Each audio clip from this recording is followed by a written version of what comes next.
Hello, and welcome to another episode of Starside Chat. Episode 30 is this 3-0. week. The big 3-0. And joining me is my co-host, Aaron. Hello. We got a lot of news to talk about today. A lot has happened this week. It's a dense week in the video game landscape. A lot of stuff is coming out. A lot of unexpected stuff even has been announced. So I guess we should probably just jump right into it. First off, a little sad news.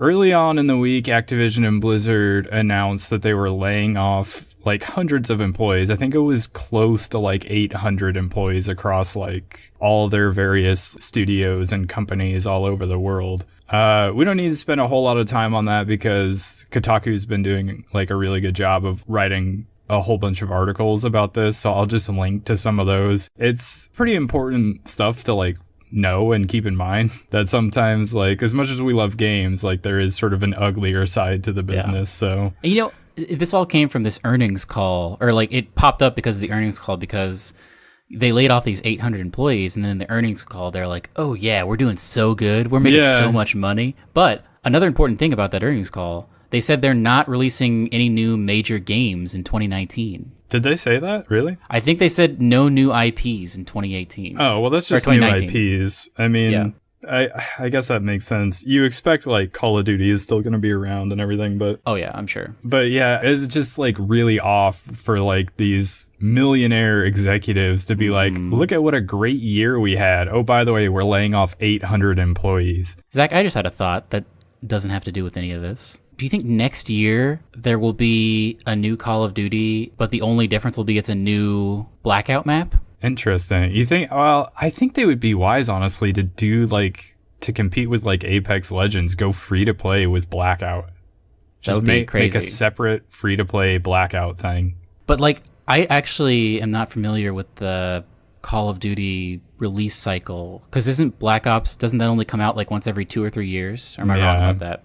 Yeah, the Blackout series, so they rotate between developers. It used to just be back and forth between Infinity Ward and Treyarch, and so they just sort of traded off every year, and I think they've extended that, and they've added like some more studios to do some work in there too, so what you're saying is we probably won't get a new Black Ops next year. No. Or this year, I mean. Yeah, it'll be a different Call of Duty this year. It won't be... But will it have a Battle Royale? Well, that's the question. I don't know. This is why, again, when we were talking about Black Ops 4 when it came out, we were like, it would be really wise of them to sell separately the Blackout mode so that they could just like keep supporting that sort of separate to whatever else they were doing in the Call of Duty universe. But I guess at the same time, you don't really want to split your player base like that. Yeah, so. I mean, think about this. What do you think is more likely? They continue to support Blackout throughout this year, or around E3, they're like, hey, get ready for the next Call of Duty and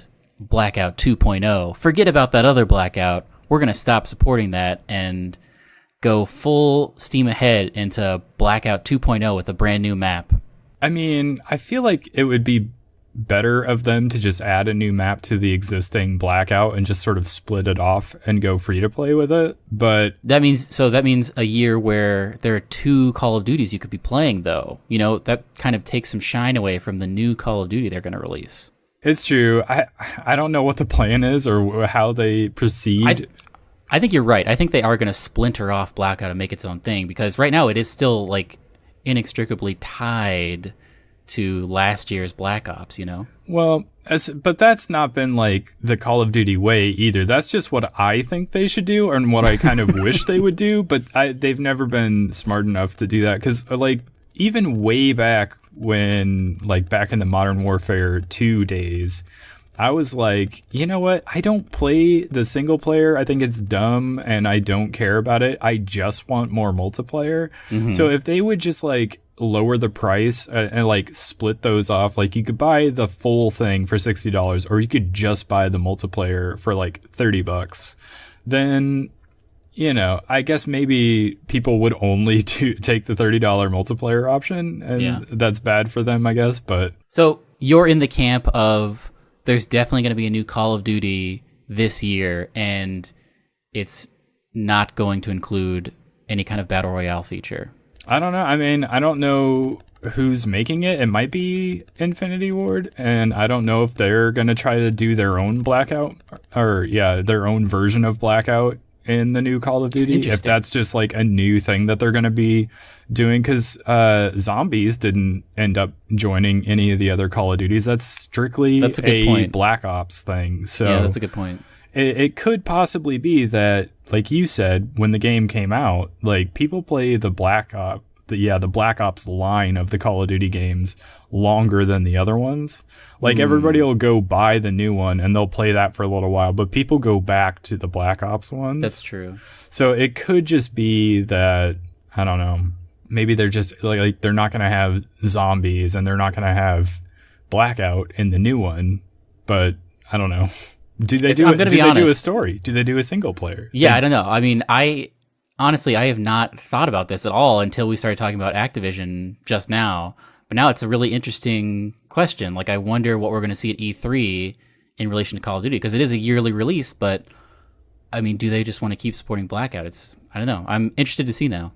Yeah, I don't know. And like, this isn't even a part of our show notes, but it is a really interesting discussion.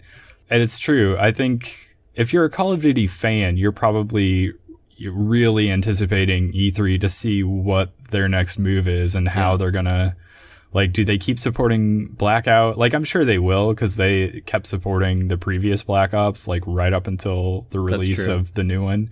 But, like, I don't know. I feel like it's really weird. Like, we should talk to our friend Kyler about it, because I was just thinking that he would probably know, because he's like, that's his deal. Like, he loves Call of Duty. That's all he plays. So he knows that stuff a lot better than us. So I'm sure he would have a better guess as to what their plan is. We should get him on the cast. We should, one of these days. Zach, 24 hours is the amount of time that Nintendo thinks it's okay to give us heads up for a direct. So yeah, last week, Apex Legends dropped randomly on Monday. Well, Nintendo was like, on Tuesday of this week, they were like, hey, guess what? Nintendo Direct coming tomorrow. And everybody was like, wait, clear your schedule. Last minute, let's all get excited for this Nintendo Direct. And it was a pretty crazy one. There was like a lot of new stuff, I feel like. Yeah, I walked away from it. So I didn't get to watch it live. I was in class, but I was like kind of glancing at my phone. So I saw like 30 seconds every like 5 minutes. And then I watched it in earnest when I got off. But some pretty great stuff. I was able to see the Zelda thing that we're going to talk about in a second live happen. And that blew my mind. Yeah, that was a big moment.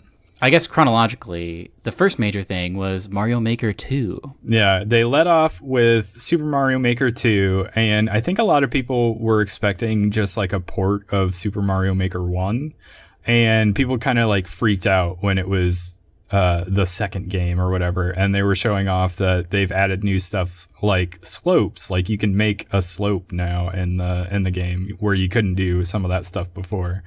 And they added stuff from 3D World, like the cat suit. Yeah, they sort of have a little bit of like all the various like Mario art styles, like 8-bit, 16-bit, and like more modern 2D side-scrolling Mario graphics, which seems pretty cool. I don't know. I never played the first one, and I don't know, even if I got that game, I don't know that I would spend a lot of time making levels, but no, I'm excited to see, like at SGDQ and AGDQ, they always do crazy Mario Maker insane runs, and those will be cool, and I'm sure all these new features will lead to more crazy runs. But the idea of the game is cool, because it's essentially infinite like Mario levels.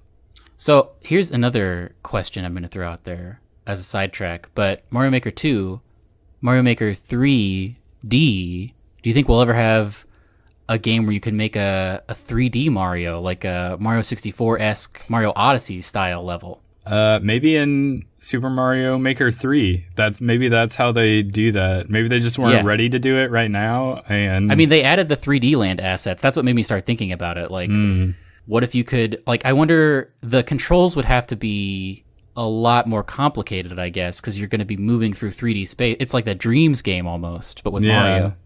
Yeah, I was thinking that it is kind of similar to Dreams, where you just have like, I don't know. I would love that. a lot. You'd almost have like a little mini open world thing to mess around with and build stuff in. That sounds great. That sounds very cool to me. It does sound very cool now that you bring it up, but I don't. It's definitely not in Super Mario Maker 2, so people are going to have to wait for that, I guess. Zach, tell me, on a scale of 1 to 10, how much do you care about Fire Emblem? A little bit.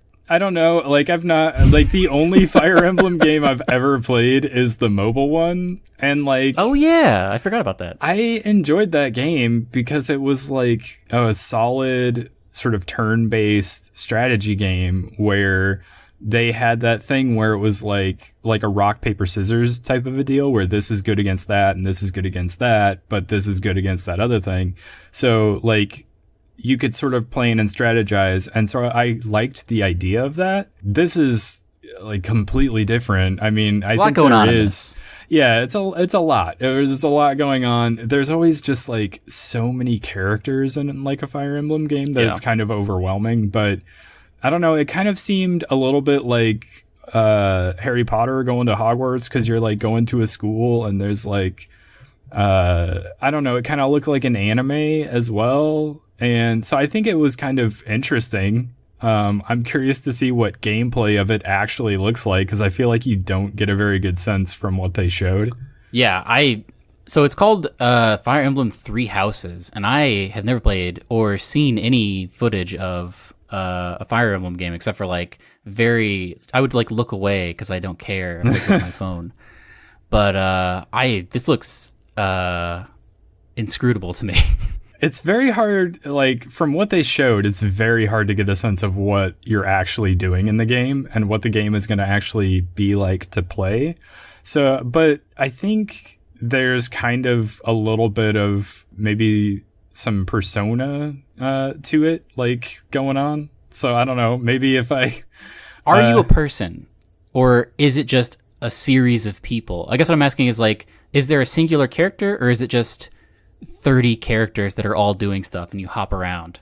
I honestly don't know. That's what I mean. Like, having not played anything other than the mobile game and not being able to tell what's going on in this trailer, I honestly have no idea what to expect from the game. I just know that I'm more interested than I was because of the fact that I enjoyed the mobile game so much. And if, like, the core of that, like, solid turn-based strategy system is in there, and you're also having this sort of like anime story type of a thing playing out, then I think it's more interesting than maybe I had ever given Fire Emblem credit for in the past. So I don't know. I will have to reserve judgment until I see more of what the game is. Well, something I don't have to reserve judgment on. I didn't ever buy this game, but I always wanted to. The Toad Treasure Tracker game, was this ever on your radar?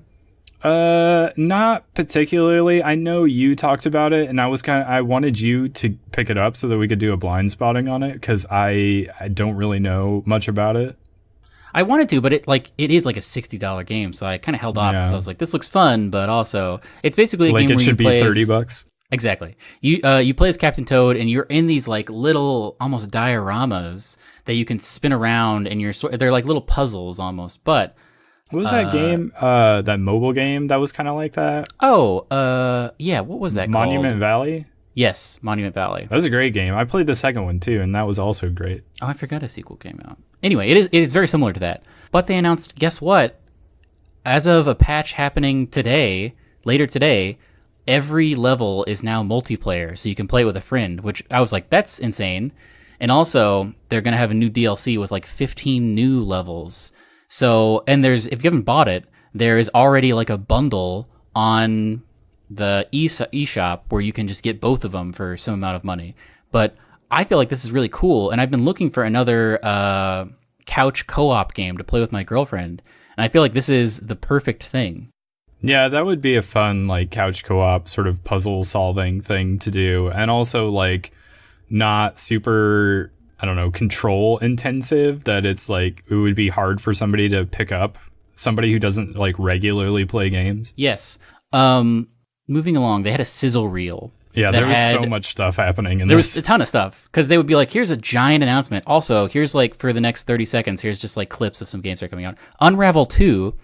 which was a big deal 2 E3s ago. How long ago was that? But it's a little puzzle game, another couch co-op game, which I think I would definitely pick up on the Switch. For some reason, Assassin's Creed 3, and it looked awful. Yeah, I was like, why Assassin's Creed 3? What's going on here? And why does I feel like that's the one no one talks about. Like, you always hear about Black Flag, because that was, like, so awesome. But, like, the one where you're in the American Revolution and you can, like, run on trees, I feel like just is gone from the face of the earth, except for now, I guess. But it just seemed like such a random, completely out of nowhere announcement. Like, by the way, we randomly, like, closed our eyes and spun around and pointed at the Assassin's Creed franchise, and Assassin's Creed 3, you're up. You're coming to Switch. And it didn't look great. Like, it did not look well optimized, which was weird to me. I'm not sure how well, like, some of the earlier games in that series have aged. I haven't gone back to look at any of them, but it's possible that they have not held up well. I mean, it very well could be. But another crazy one was that Hellblade game, which I think was only on Originally, Xbox? it was only on PS4, and then last year it came to Xbox because I think Microsoft actually bought the studio that made it. Oh, I think you're right, actually. And so now it's coming to Switch. And the interesting thing about that is that I think there was like one of the Xbox like guys, the guys that does all the like social stuff, was talking about how you can expect more like Xbox games coming to Nintendo platforms, which is kind of interesting. Did we talk about this last week about how there was a rumor of Xbox Live coming to the Switch? Yeah, it's stuff like that where they're like starting to do a lot more crossover with Nintendo platforms, which is interesting and weird. I'm pro that. Yeah, I'm in favor of it. I just think it's really weird, but cool.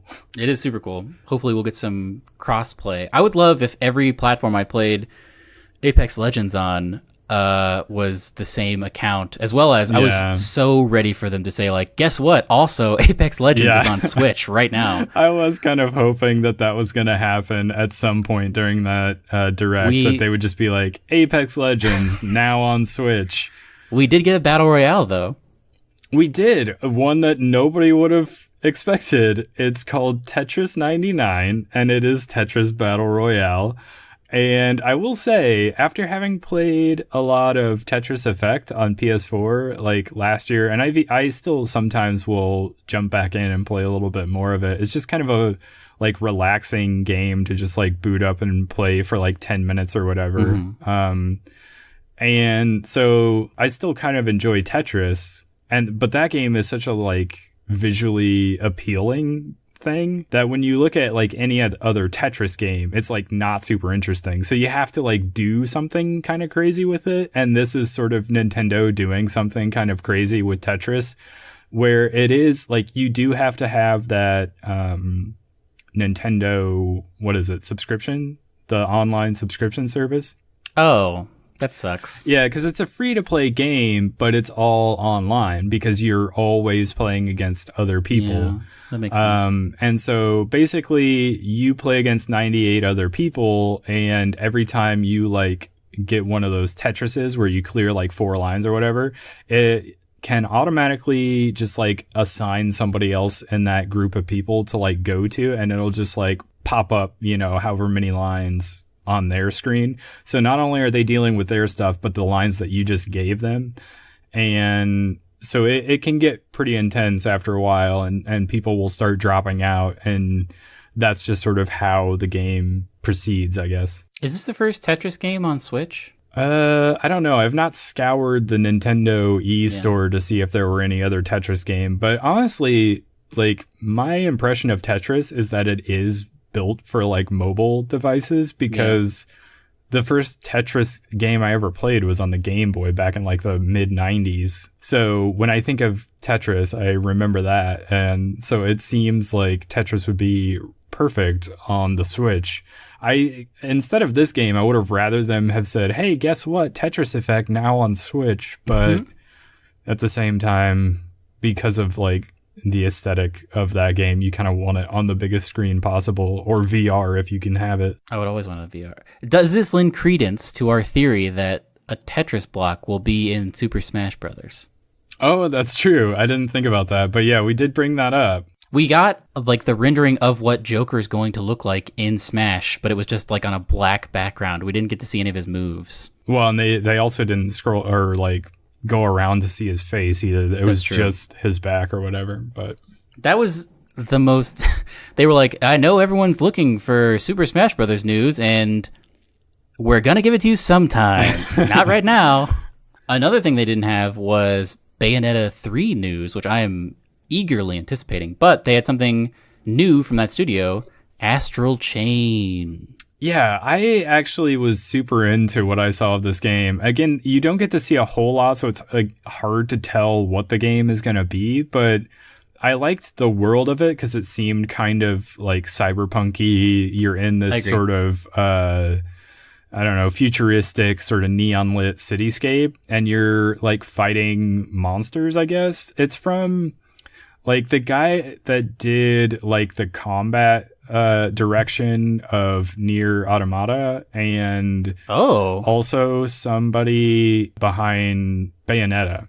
So like there's some interesting talent behind this, and the visuals certainly had me hooked. I saw like he walks out, like one of the characters walks out and he's just like looking out over a balcony, and it's just this like neon lit cityscape that looks really cool. And I was like, ooh, I'm into this. And then it said like those people were involved. And I was like, oh, I'm now very interested. So I don't know what it's about, but you play like future cops, basically. You play super jacked like robot cops almost. You have robot hands at least. Yeah, which all seems very cool to me. So I don't know. I'm interested to see more of this game. Okay, let's talk about it, Zach. Do you want to set the scene? All right, so describe to me a trailer. We start off on like the sky, and you see like the sea, and it's sort of this cool art style where it's kind of water cartoony. Game.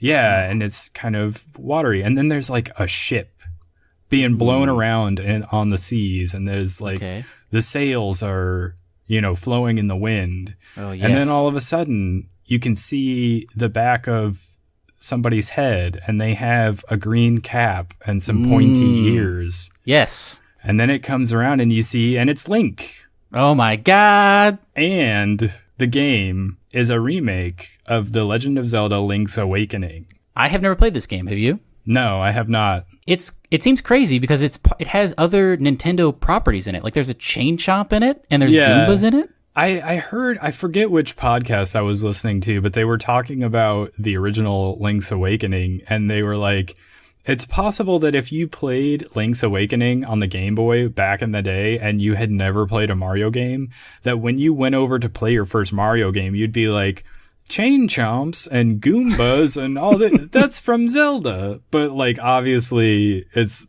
I don't know, it's this weird like crossover where there are like characters from the Mario universe in a Zelda game, and I have no explanation for it because I don't know what that story is. I loved the music in this trailer. It was all like weird little wind instruments. Like I think there was even like a recorder. And I think that does play into the story as well. Like that's significant. So be ready for that. This reminded me of that Fox game. Oh yeah. Did that game ever come out? No, it's still coming out, but I think it's going to get overshadowed by this. It is now, for sure. This is the game I they wonder were if the trying people that to were make. making that game were watching this, and they were just like, oh, no. No. It does look a lot like that art style now that you mention it. And, it's that tilt shift, very cutesy. Like his face is just like a cartoon face. It's almost like a Cuphead face.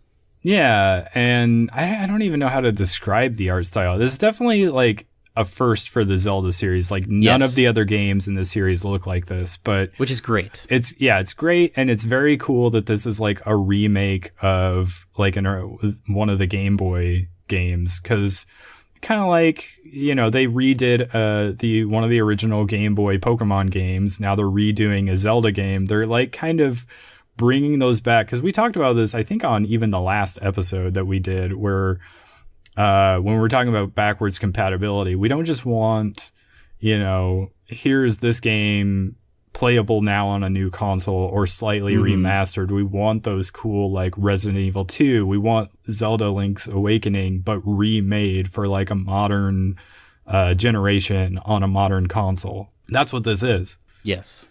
So it's very exciting. Very, very exciting. Did they say when this was coming out? 2019. So they're not locked into a specific quarter, but sometime I assume we'll see more of it at E3. I mean, wouldn't it be crazy if at E3 they were like, release now, but probably it'll be holidays. Yeah, most likely it'll be like a fall, late end of the year type of release, sort of like a Smash Brothers or something. But this was my like announcement of the Direct, though. This was my favorite thing. Well, it was a one more thing as well.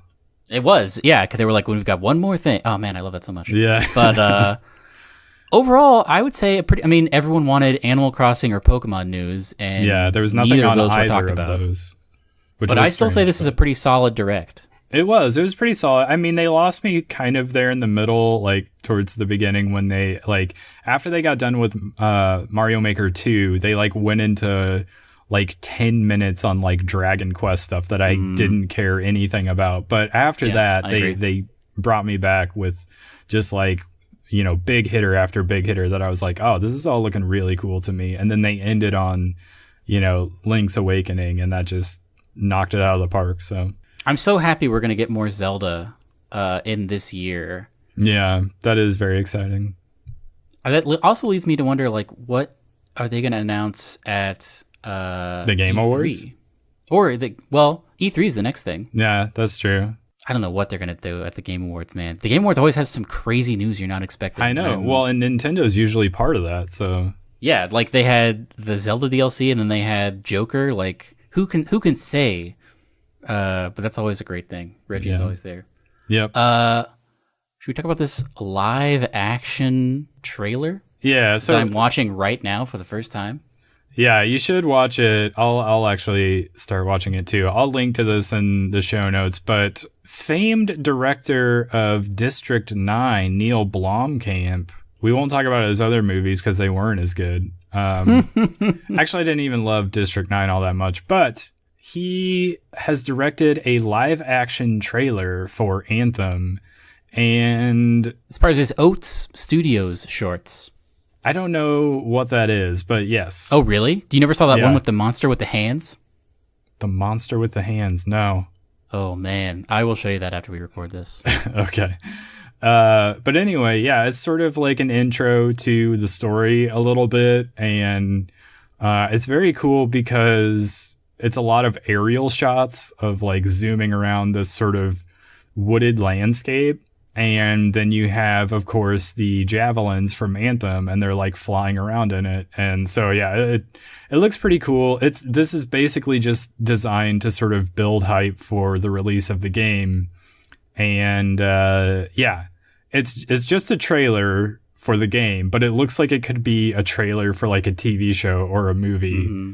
It looks beautiful. Yeah. It's well shot. It's well put together. So yeah, I would say just go check it out. There's not a whole lot more to say about it other than that. It's very visual. That's a visual thing to talk about. Yeah, I can't really explain it to you much other than telling you what some of the visuals look like, which you're going to just be better off watching it. So go do that. Zach, let's talk about some games that are out now, or out this week rather. Yes, because there is a lot of games coming out this weekend. So that Tetris 99 Switch game is actually out now. It was out as of the Nintendo Direct. So if you do subscribe to Nintendo's online service, you can go try that out. Also out earlier this week was that Trials Rising game. Do you remember that from E3? No. Well, it's a Trials game. So if you like those games, motorcycles? Yeah. Okay.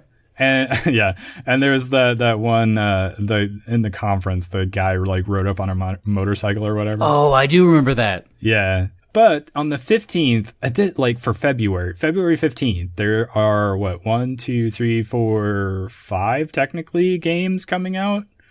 I don't think we're really into any of them other than Anthem, but Anthem is like only early access. What does that mean? Well, like I put it down as early access. It's not actually early access. It's like people who are subscribed to Origin Access Premier get to play the game early. That's what that means.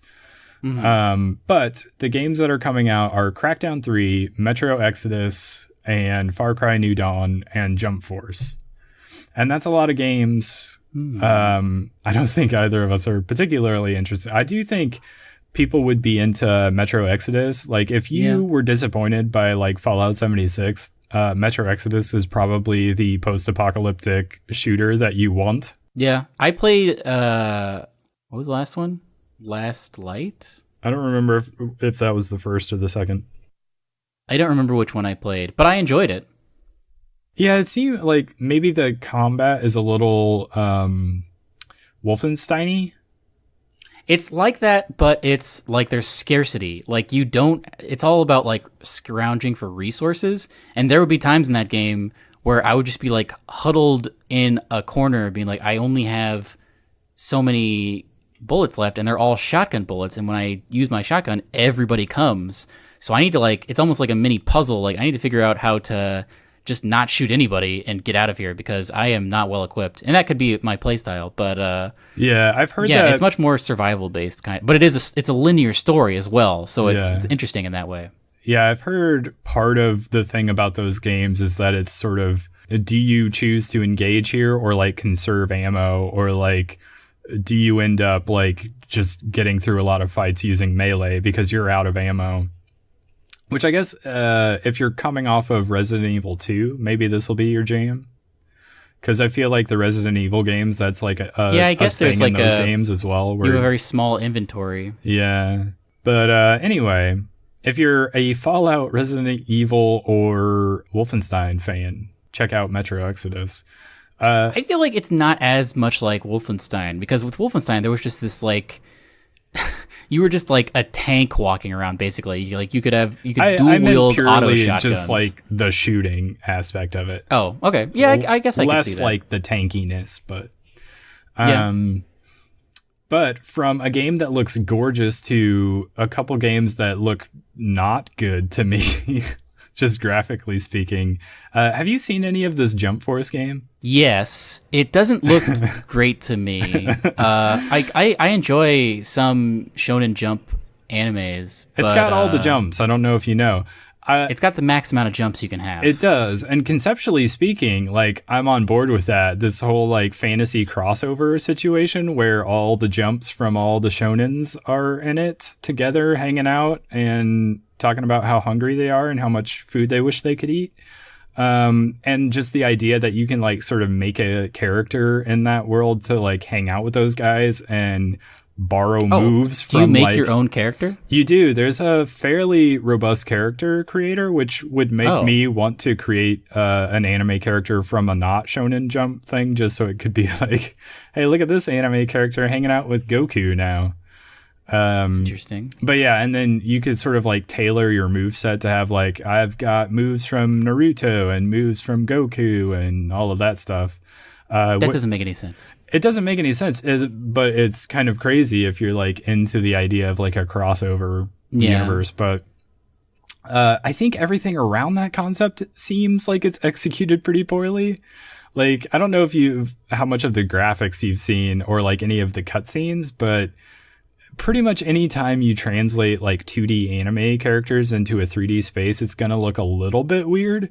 But this game also... You need to do it like Ni no Kuni does it, where it looks like a Studio Ghibli. Yeah. But if they just like don't take time and just make it look weird in just like 3D models, like Ni no Kuni too, like if you freeze frame it, sometimes it will look like it's painted. And this does not look that way. No, it doesn't. Well, and they've also like tried to apply realistic looking lighting and textures on top of that. So it just looks weird and like wrong. Well, and the other thing is like from the cutscenes I've seen, like their facial expressions don't change. Like their eyes basically never change. It's just like their mouth moves whenever like the voice lines are going. So it's kind of uncanny valley type stuff. And the One Piece guy in particular looks really, really creepy in that art style.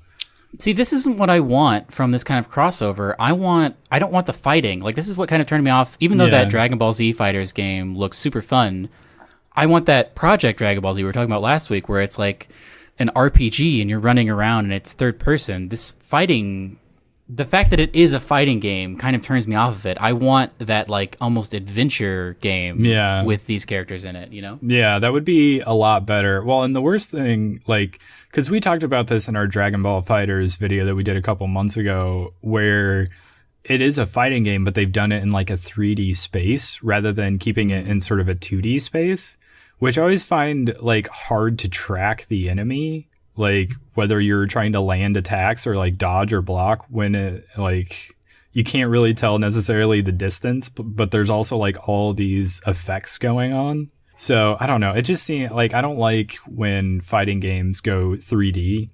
I don't know. But maybe I'm also just not the audience for this type of thing. Yeah. I mean, I could see this definitely people buying it just because they're into all the shonen jumps. Yeah, that's true. It's not what I'm looking forward to.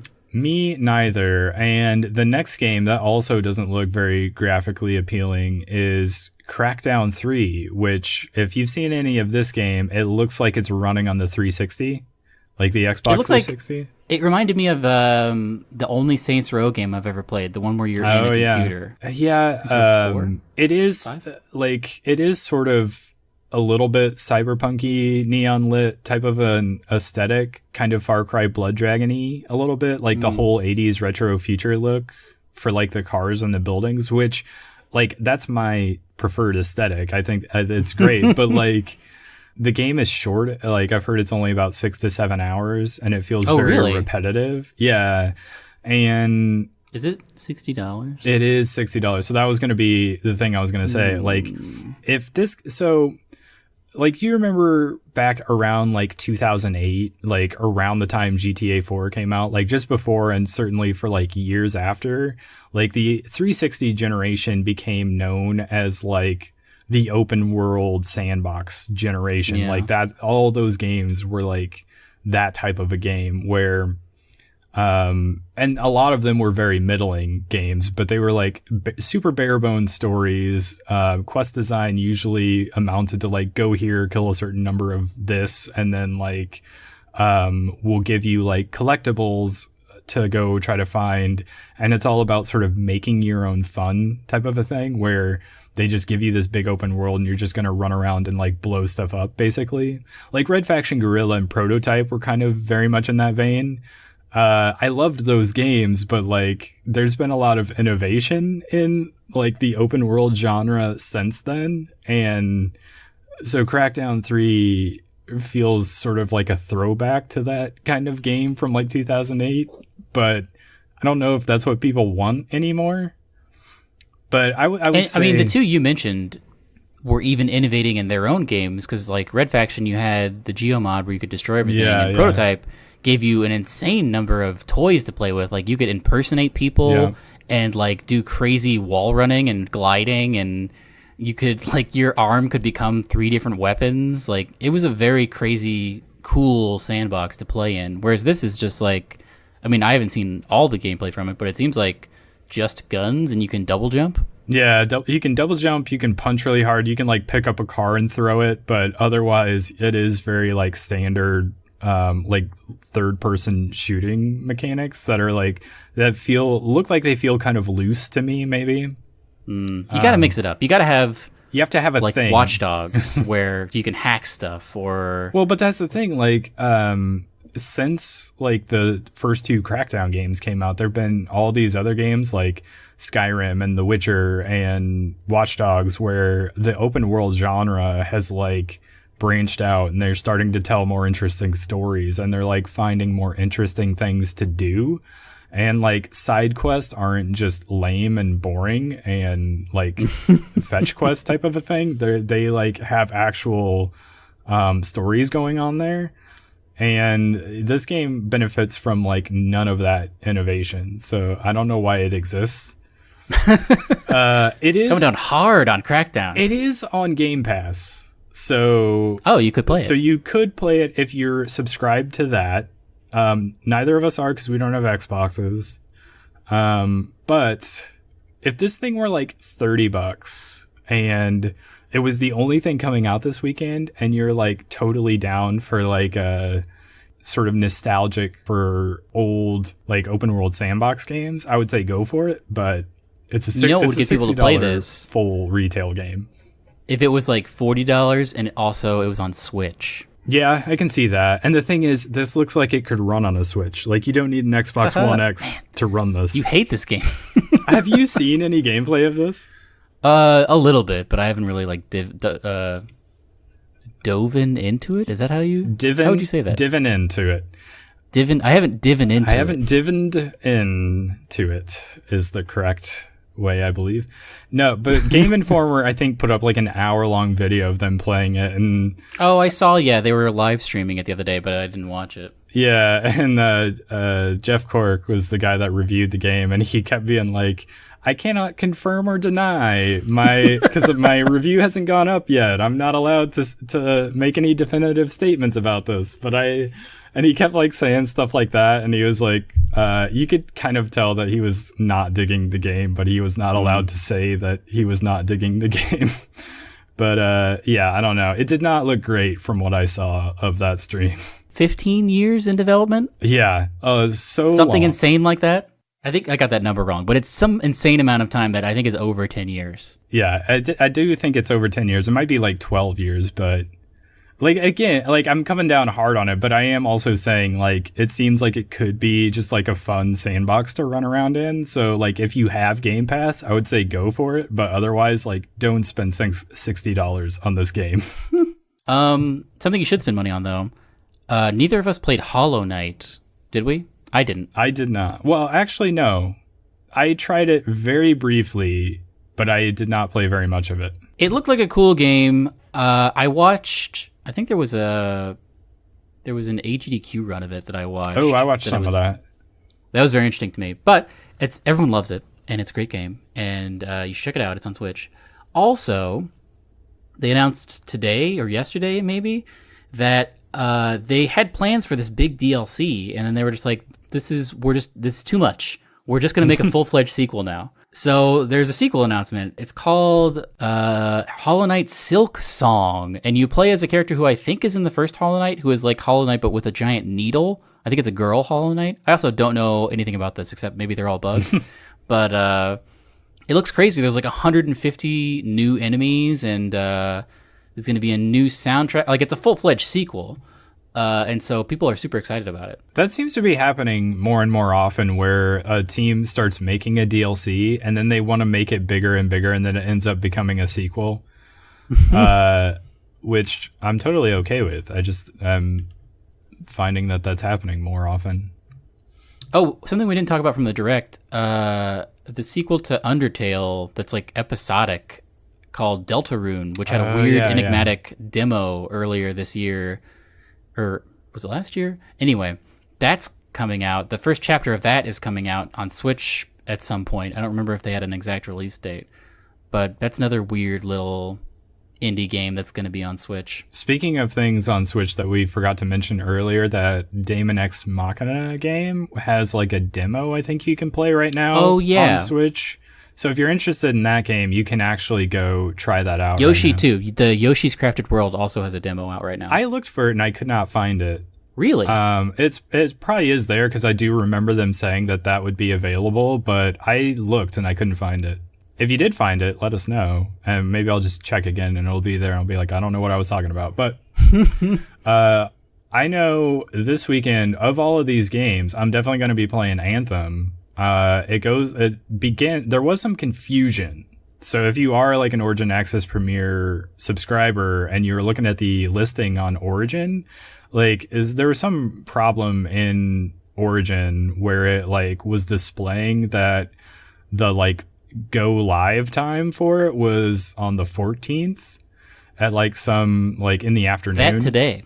Yeah, which would have been today as we're recording this. But that was wrong, so they had to do like an update or whatever, and now it's displaying correctly. So it is gonna like go live tomorrow morning. So by the time this podcast goes up, I will probably already be playing Anthem. Do you have school tomorrow? Not on Fridays. I do not. Man, so you're just going to mainline Anthem tomorrow. I am. That's the plan for tomorrow and probably Saturday as well. I'm very excited to receive text messages from you throughout your experiences. I may send you some snaps as well. We'll see. Please do. With that said, let's move on to another game that is a game as service game that you did not get to try out over. No, I had to go learn how to make sushi last weekend, so That's I couldn't true. indulge. And you're going to tell us a little bit about that later, I think. But yeah, I'll put it in my parting wisdom. Very good. Yeah, the Division 2 beta was last weekend, and I did play it. Like, I would go back and forth between the Division 2 beta and Apex Legends. But yeah, there were the first day, I think it was available on on Thursday of last week. And there were just a lot of server problems where like there were just a bunch of disconnects. Like I tried to play like one of the first missions like 5 or 6 times because I kept getting kicked like partway through the mission. And so I had to start it over just every time, and it was kind of annoying. But to their credit, they actually resolved that issue with an update overnight, and it was like fine from there on out. So good on them for doing that.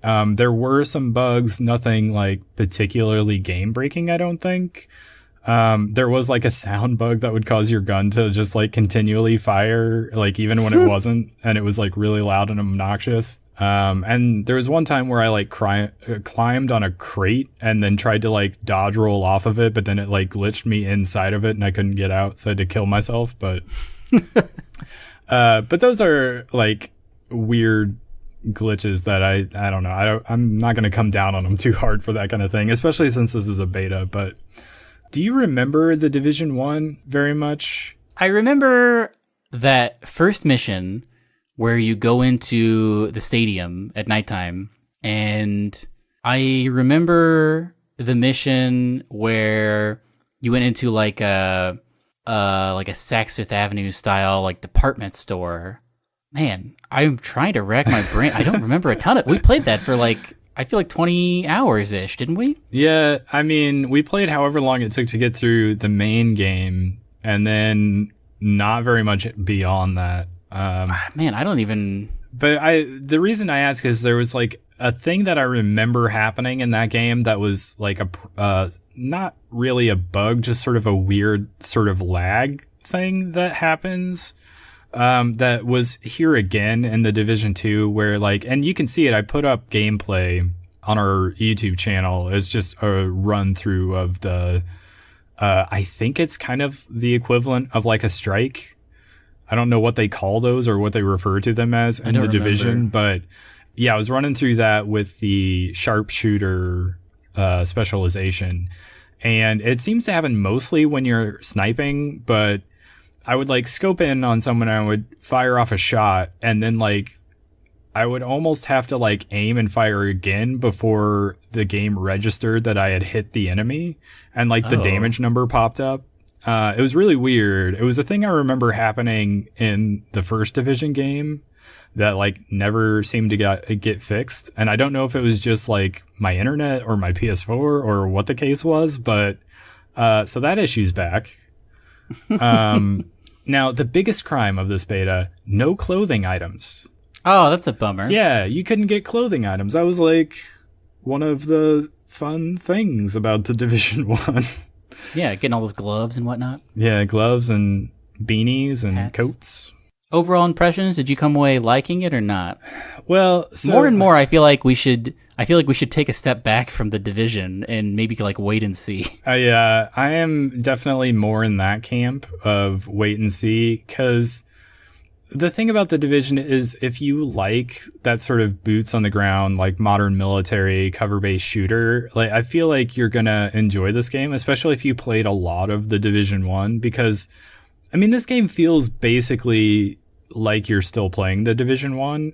This could have probably just been a massive update instead of like the Division 2, but I feel like they needed like a new release with the 2 in the title in order to, I don't know, bolster their core audience or whatever.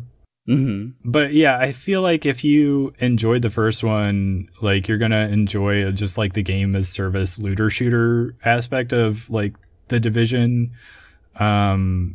But to me, like after having played like Destiny and Anthem, like movement is not interesting in this game. It just kind of feels a little bit slow and clunky. And also like I'm sure there's going to be more like different drones and pieces of equipment that you can use that will be more interesting in the full game. The stuff that was in the beta was basically exactly the same type of stuff you had in the first division. And it's a far cry from like a super in Destiny or like an ultimate and like doing combos in Anthem. So I don't know. It just, if like, especially I played it through on hard, that like strike that they had. And it just kind of felt tedious after a while where you're just like sitting in cover.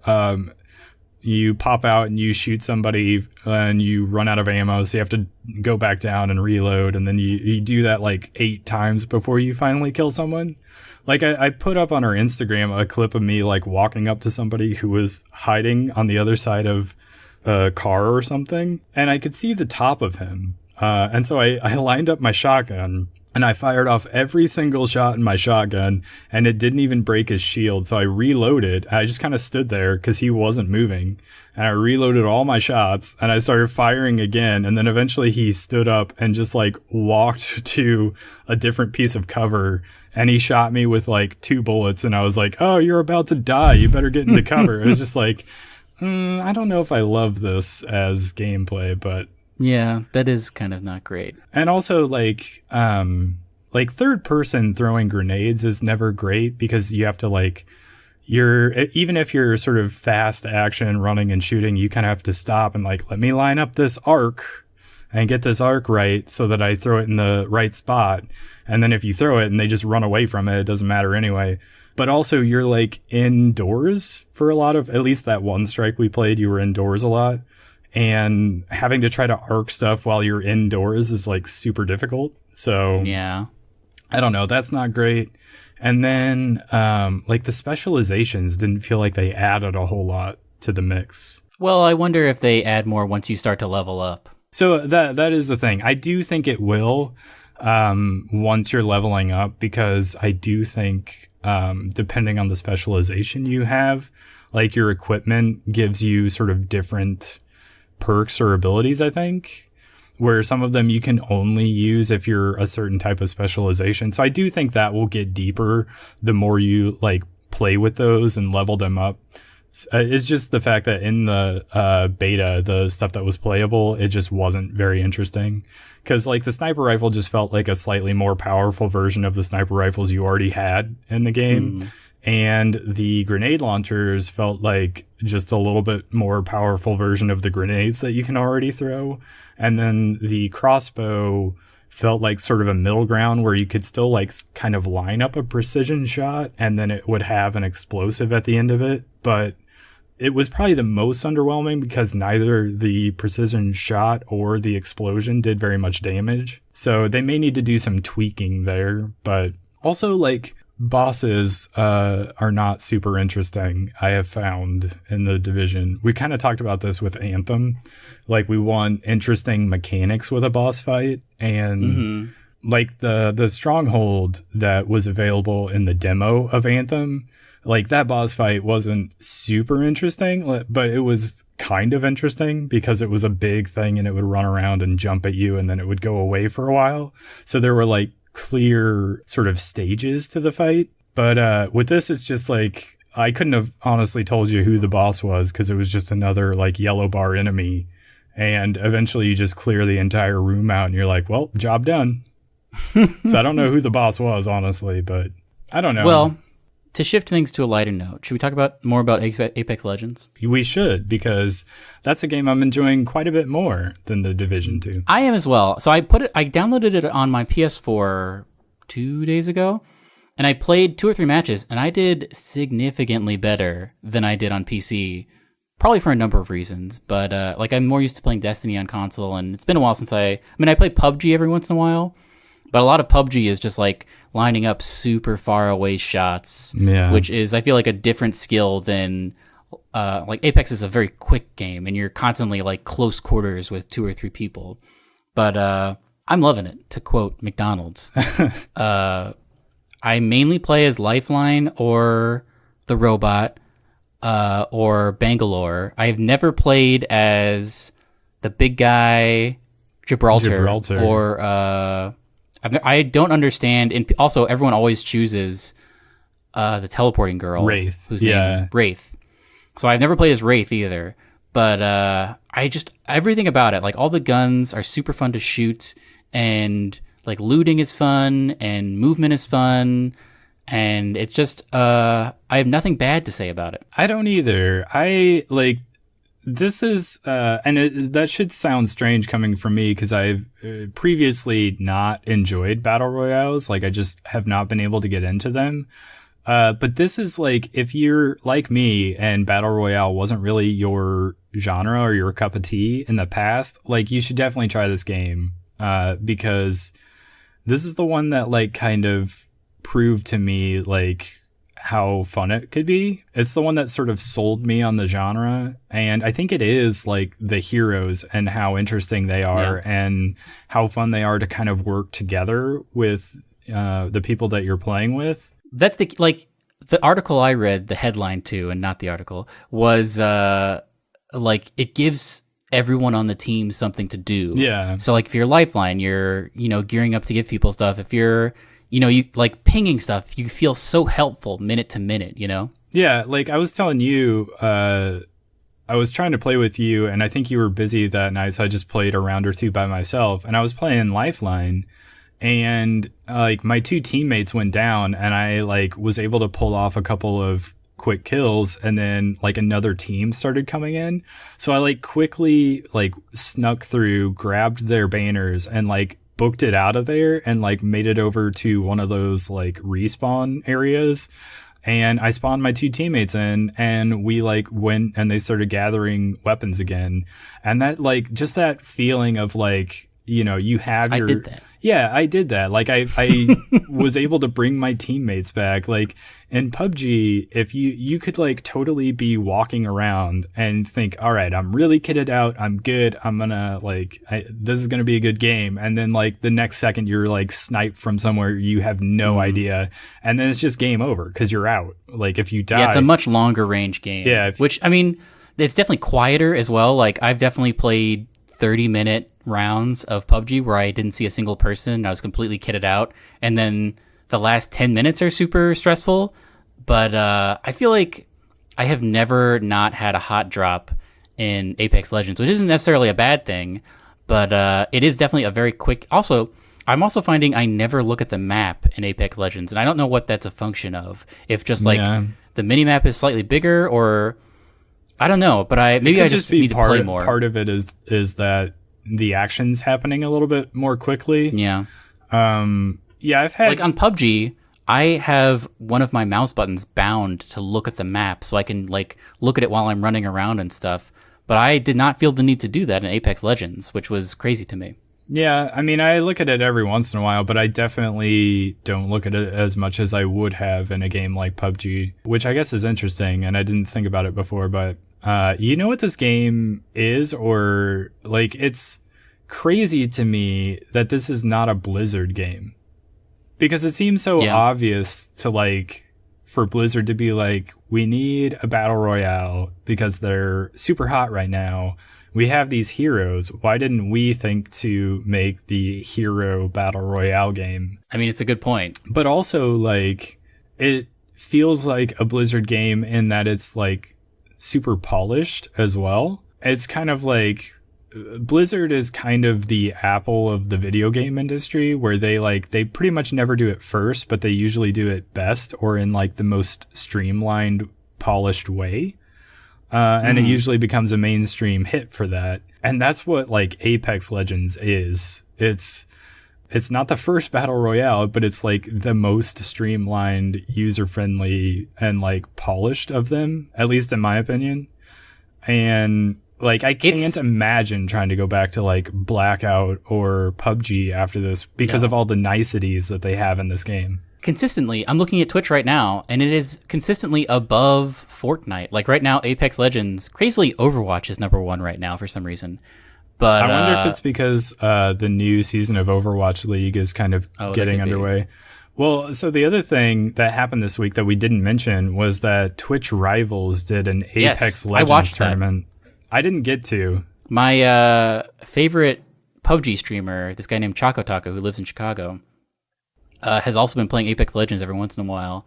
And he played it, and it was very fun to watch, and he got second place, and he was pretty happy. He got second place by 1 point. Yeah, I didn't get to see it, but it seemed like the idea of it's super cool because especially if you like follow any of those big name streamers, to see them all going up against each other. And they weren't even really going up against each other. It was a point-based system. Yeah. Which hopefully they can do a thing where everyone's playing against each other like they do in PUBG all the time.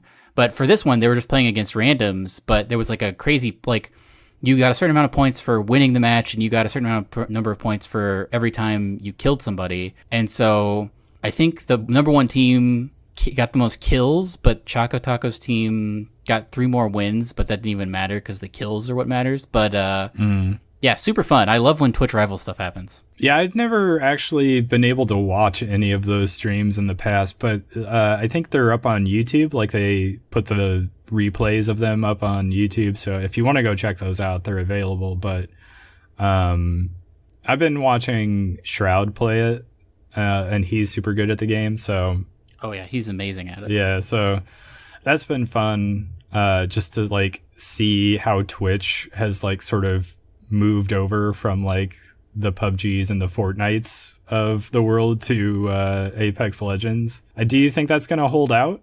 I hope so. I really like it. I like it more than Fortnite, to be sure. Not that I've ever played Fortnite, but I mean, the more coverage it gets, the more it's still popular, the more they're going to support it. Like, they already have this roadmap to add new legends and whatnot, and eventually a new map, but I think it's great. I love that I subscribed to the Apex Legends subreddit, so I'm getting to see like cool plays all the time and interesting things. But do you think Blackout's the odd man out now?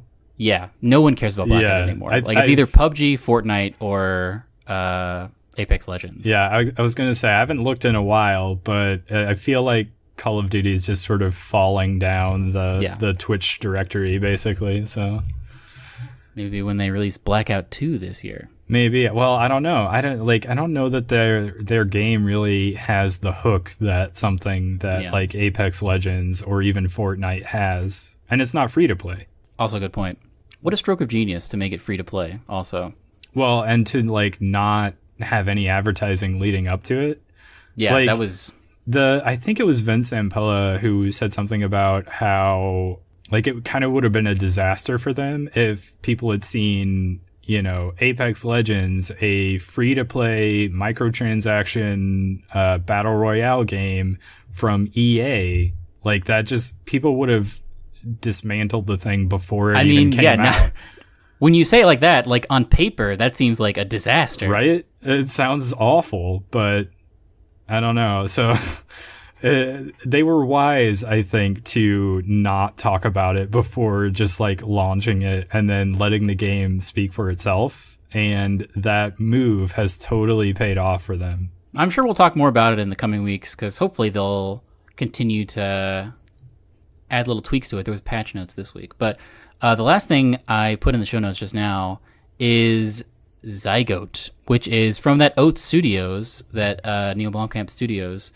It's a 22-minute short film that he put on YouTube that I invite you to watch because it is, the monster design in it is something very unique. And the story around it is just like, I don't know, it's a very compelling short film. So if you have some time, definitely it's definitely very intense. But and they really tease you for a while and don't show you the monster for a while. But when they show you the monster, it's very unique and it's very crazy. Are you a Neill Blomkamp fan? I was going to ask you. What's he done other than District 9? He did that Elysium movie with Matt Damon, and he did that Chappie movie that I think is universally considered terrible. I did not see Chappie. I saw Elysium, and I thought the effects in that were very good. There was a scene where there was a spaceship kind of like tilting over the space station that was landing on, and it looked like real to me. Yeah. Like I could not detect the special effects. That is the one thing I'll say for him is that I think he does special effects pretty well, because he does. A lot of them are like sort of mechanical, like machine type of things that are like practical effects, which I think is cool. Yeah, so I don't know. I mean, I was interested in when he was going to do that Alien movie, but then that didn't happen. Oh, yeah. I thought that would have been cool as well. And there was like rumors there for a long time that he was going to do a Halo movie. And then that fell through. And I think that was even like before District 9. But yeah. Anyway, check it out if you have some time. It's in the show notes. Why don't you give us your parting wisdom? Zach, I went to a sushi making class at a Sur La Table in Naperville, Illinois. And I learned some things. Firstly, you should always rinse your rice like 3 times to get rid of all the starch off of them if you want your rice to be nice and sushi consistency. Also, I mean, you should always wash your rice, to be fair. Good point. The guy was like, you know what, the secret to a great rice is an Instant Pot, which I have now. Ooh. So I'm going to try that out.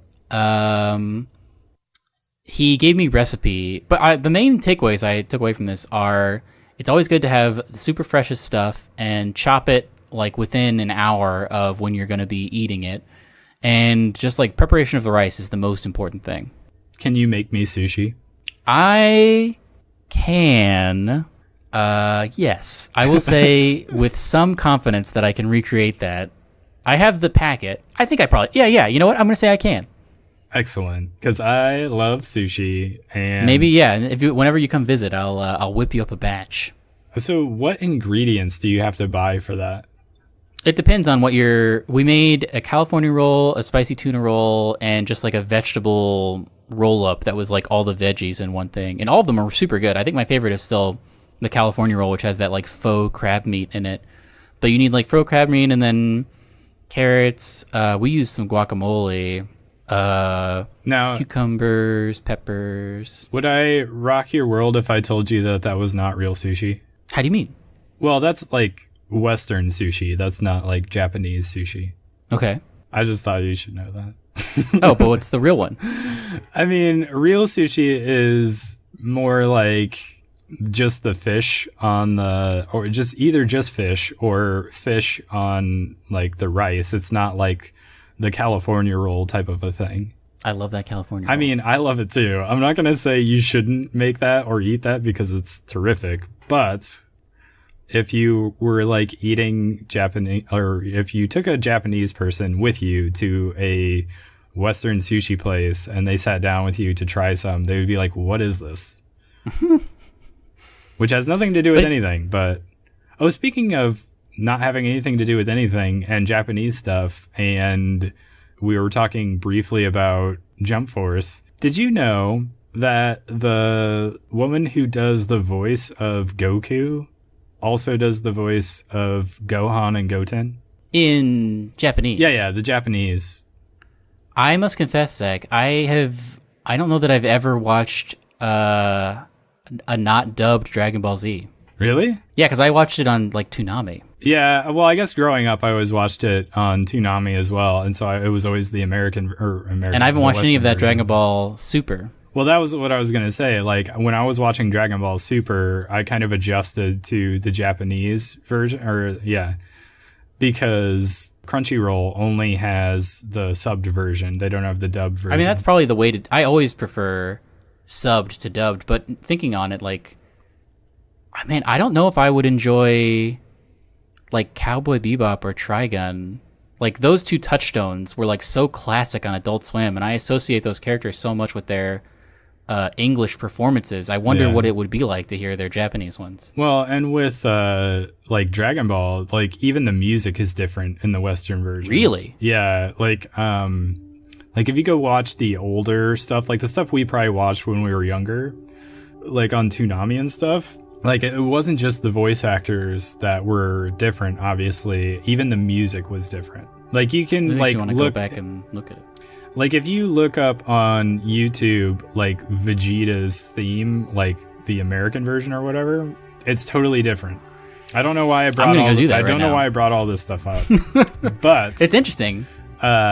The only reason I brought it up because I found out earlier today. I was like, oh, that lady that does the voice of Goku has been doing it for like 50 years and has voiced Goku in like games and movies and TV shows for forever, but also does like the entire Goku line, Gohan, Goten, all of them.